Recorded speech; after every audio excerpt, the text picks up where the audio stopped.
Hello, one and all. Welcome back to another episode of How Not to Play Corpse Party Book of Shadows.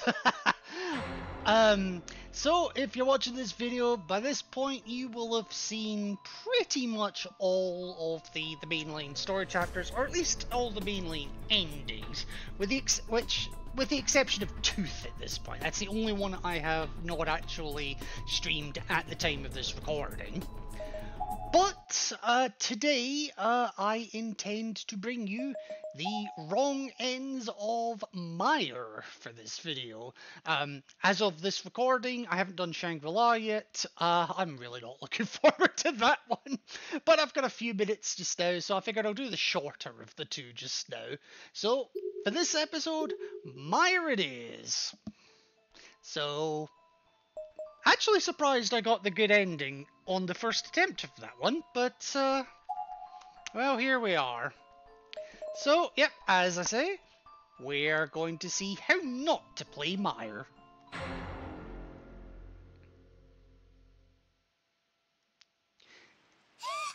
Now, just like all of the other episodes, I will be skipping past the storylines of the games or of the chapter, sorry, and only really showing what changes between the various options. Which is just as well, because it took us a while to get to the first choice in Mire.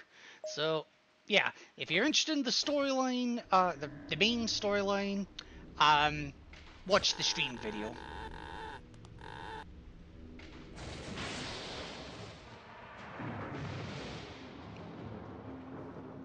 And yeah, this is pretty grim, this one.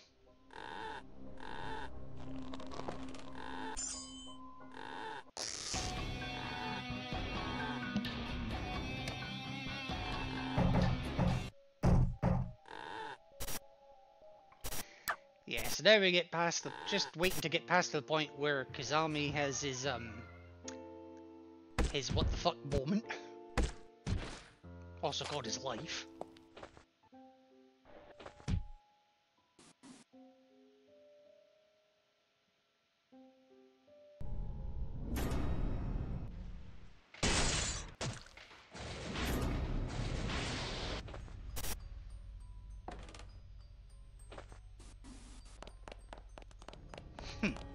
Yeah, so we're still trying to get past, still trying to get to the first option here.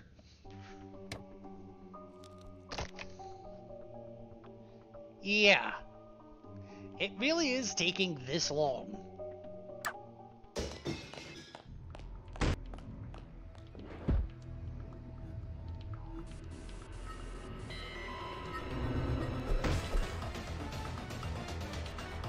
So here we are, the first option. Run for the door and consider other options.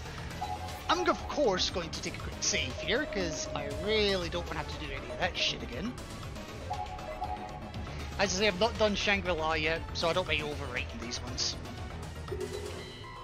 So, the first option is kind of the most obvious way to get a wrong ending. We've got dead legs. Let's run for the door. That can only end well. After brushing the last piece of rope off my body, I leaped to the ground and began searching the room for the best escape route. The huge man may have freed me from my ropes, but I was clearly still in danger.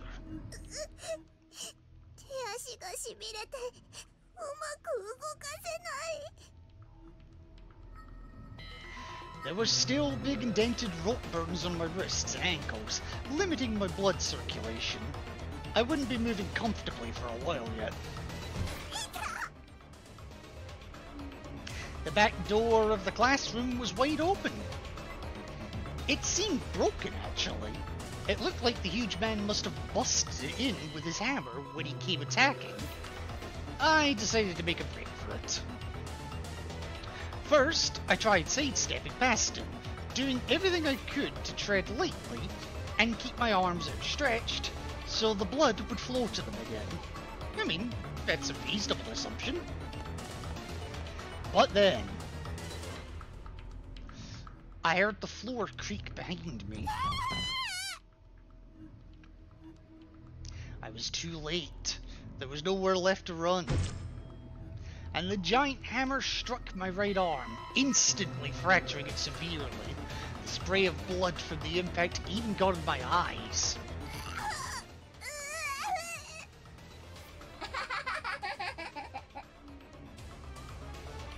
The huge man raised his hammer in the air again. He swung with perfect precision, and I was down. But he wasn't stopping.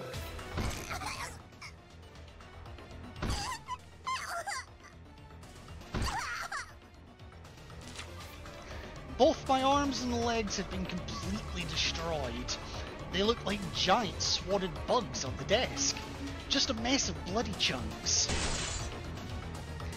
The last swing hit so hard that it broke the whole desk behind me. I found myself rolling painfully onto the ground. When I hit, there was less a thud and more a plop. Bits of my arms and legs went flying everywhere. And then I realised it wasn't just bits. What was left of my extremities was so damaged that it all literally just snapped off my body. No, this had to be a nightmare. It couldn't be real, could it? I really was like a swatted bug. I looked and felt the part completely. And you think Morshige is the actor?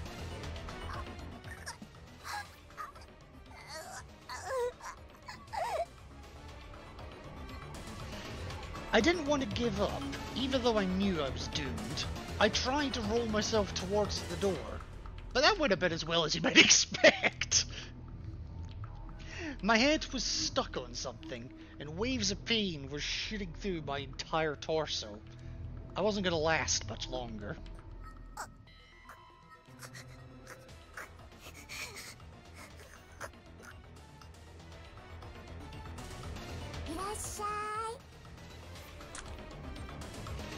I could see the hammer coming down onto my head. And then, for a split second, I could see in two opposite directions at once, as my skull cracked down the middle like a watermelon. Ow!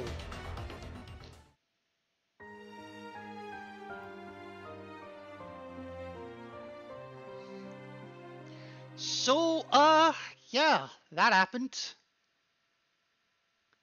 Just, oh my god. Alright, wrong end 1 achieved. Okay. 1 down, 3 to go. Or 2 to go, sorry. So, next ending. We're actually going to just quickly reload that same save.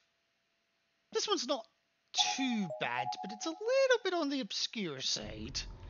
So much so that I actually need to refer to my notes here, so give me a second.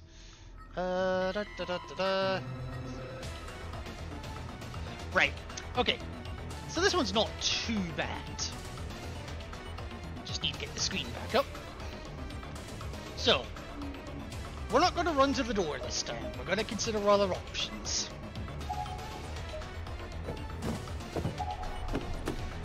And now we're going to have a look around the place. Because there's a lot of things I never really looked at before. Because I just looked at the acid and I was like, oh, that'll do. There's also the body here, if you didn't get the ID tag earlier.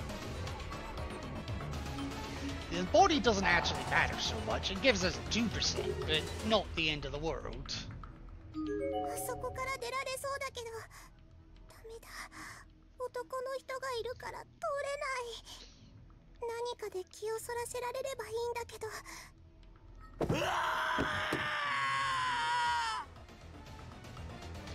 And you see, that makes our darkening medium jump up 30%. Alright, what else have we got in the room that is not the acid?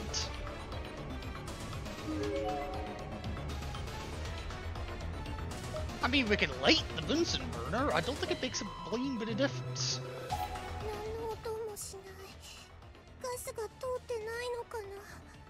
Probably not.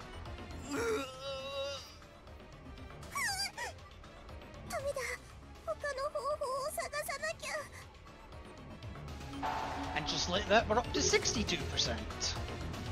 Alright, what else we got in here? we get anything else in here, actually. Alright, what about the tap? Or the faucet?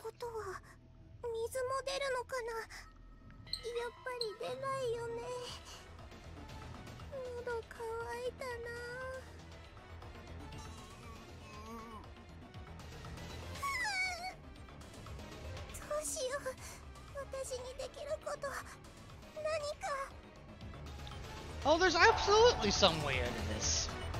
But you're at 92% darkening. So I'm gonna get you to 100%.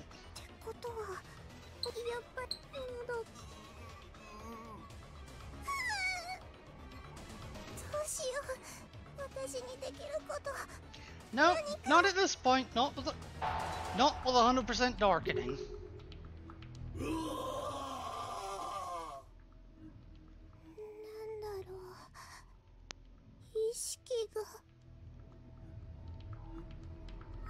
And I couldn't move any part of my body.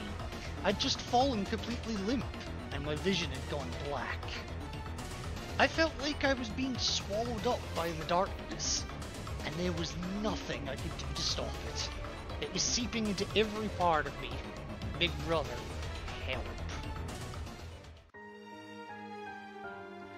And in most cases, a full darkening mirror will give you a game over, but here, it gives you a wrong end. So, that is the second wrong ending. Now, we've got a bit of a ways to go before we get to the third wrong ending. So I'll just show you where that is. Again, I'm going to load the save that we made earlier. And we're going to, again, just do what we need to do here. So, skip past all of that, throw the acid.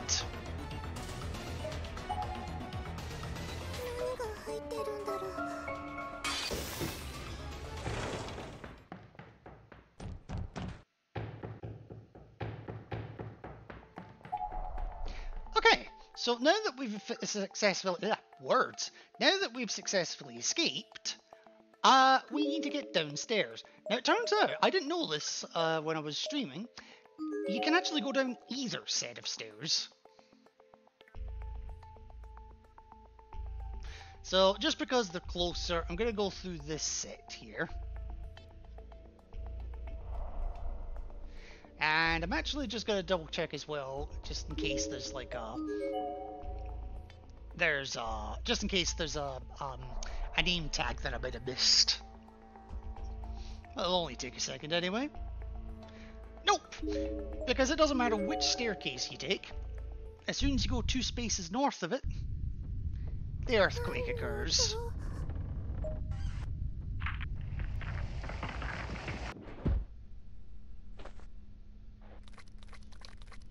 And then we have the pissing myself incident, shall we say. So, first things first, we need to deal with that particular issue. So I'm going to quickly head off to the girls' room.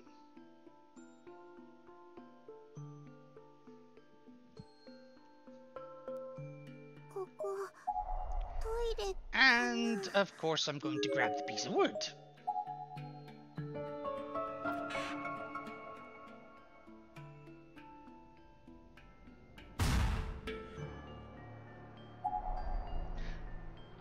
And at this point, we are pretty much ready to get the other bad ending. Now, I am going to take a save here because I think there is a name tag I missed on my stream, just based on some of the things I've been reading. So I don't need this save anymore. I'm just going to take this one. So, for the third bad ending, I need to go to the death room.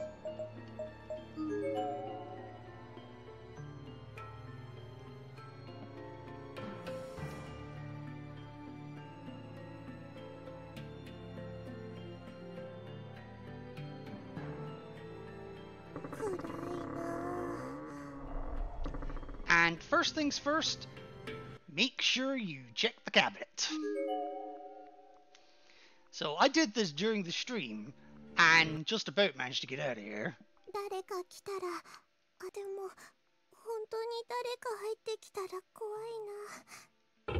But of course, we get trapped in here, so we're not getting out anytime soon. So, now that we're stuck in here, now what? Well, start looking around. Just get to 100%, just get to 100% darkening again. There you go.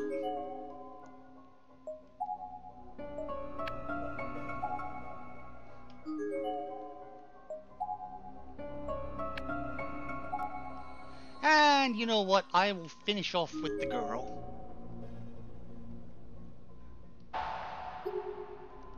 Or no, hang on. A nail puller. No, that's how I actually get out.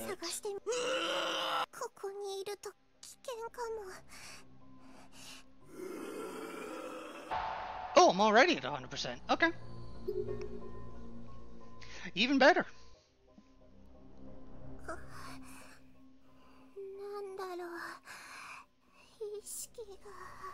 Yes, you are, my dear.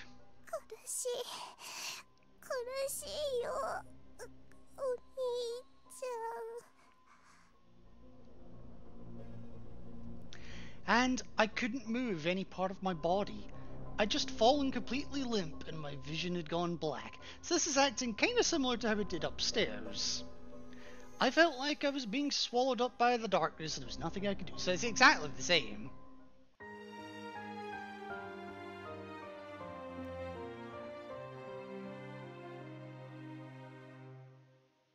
And yet, oddly, that counts as the third wrong end, presumably because it takes place in a different room, even though it's largely the same as the second bad end. But yes, with that we get Little Sister Big Sister, attained all endings in Chapter 6. So, with that, that is where I am going to end the recording. If it turns out I have actually missed a name tag or anything in the good ending, what I'll do is I'll tack it on to the end of this recording. Otherwise, if you're watching these in order, I will see you next time when we will make a start on Tooth. So until then, folks, take care of yourselves. Okay, so just a little addendum for you here. Apparently I did potentially miss some name tags. So basically what I had to do is I had to, from where I cut when I made the save just at the girls' room down in the bomb shelter, what I had to do is make my way immediately to the body pool, ignoring the death hall, and then once I came out of the body pool, I meet up with Sachiko, and then go straight to the death room with Sachiko, and then return to the body pool. And I've got cutscenes here that I can't skip, so clearly this is new. So Sachiko had come to a halt and was grabbing loosely on the cuff of my skirt to stop me as well. 怖い感じがするの。そうだね。お姉ちゃんもここにはいたくないな。じゃあ、あっちへ行こう。うん。And now I can actually go about exploring some of this place.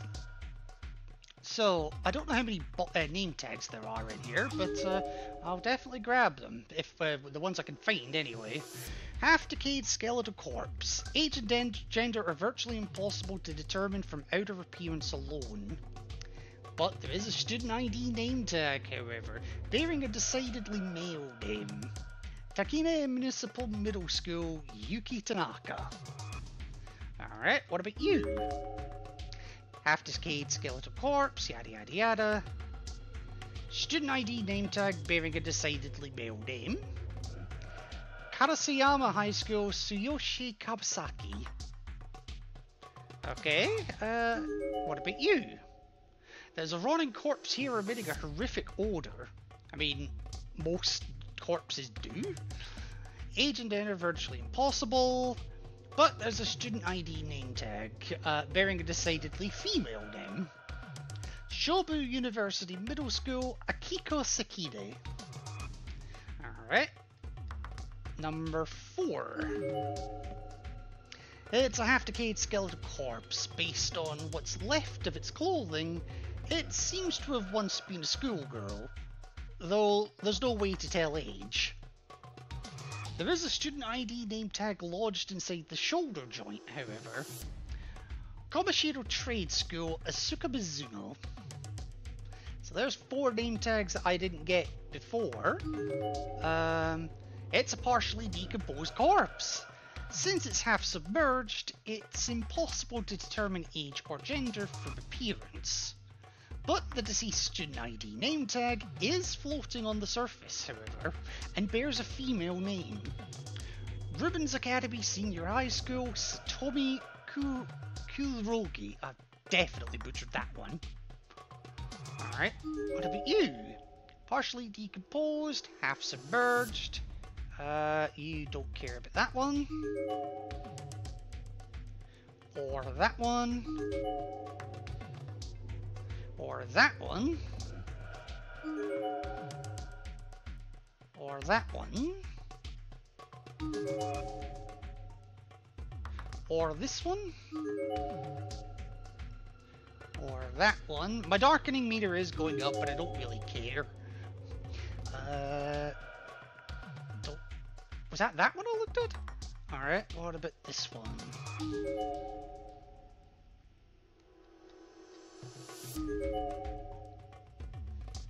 Okay, we don't care about that one either.